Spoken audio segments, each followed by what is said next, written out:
Her name was Dagny Benedict. She went by the name of Nex and considered herself to be non-binary, meaning that she didn't want to be a girl, but she also didn't want to be a boy. And on February 8th, she died a day after getting into an altercation in her school's girls' bathroom. And as we should expect by now, our culture has reacted to all of this in the most insane way possible.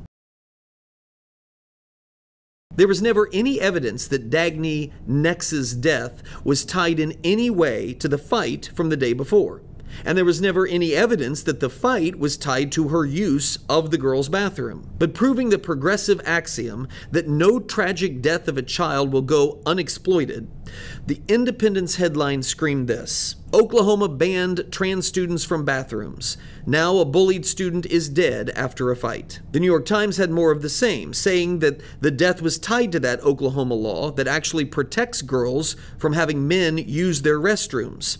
The Times piece was entitled, Anti-Trans Policies Draw Scrutiny After 16-Year-Old's Death in Oklahoma. And then came the talking heads. From MSNBC to CNN and so on, the poor girl hadn't even been laid to rest before the vultures were using her name just to slander political opponents. We are losing our kids, and we're losing it because of so many politically motivated attacks that are putting laws in place and creating a culture of violence. Our community recognizes a hate crime when we see one.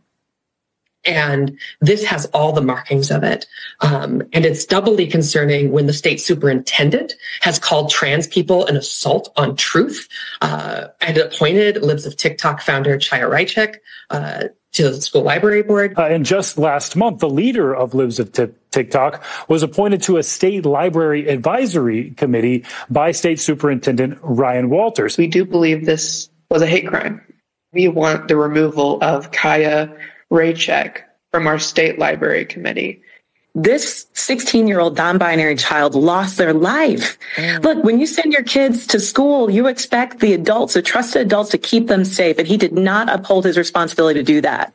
Ryan Walters appointed someone from Libs of TikTok, an anti-LGBTQ plus online troll, to be on an advisory board, someone that doesn't even live in the state. All that is missing from that symphony of outrage are the pitchforks and the torches. Facts and truth are immaterial. It's emotional rage that continues to be the driving force in our morally rudderless culture. So brace yourself, because this is likely to come as a shock. But the same folks who created an entire hate crimes law named after a gay young man named Matthew Shepard, despite the inconvenient fact that it turned out Matthew Shepard died in a drug deal gone wrong with a former gay lover, the same folks who demanded restitution and justice for Jussie Smollett because of the hate crime that was committed against him, only to see it turn out that Jussie Smollett had faked the whole thing, knowing that LGBT allies would not concern themselves with accuracy. Those people ended up being wrong again about this supposed hate crime against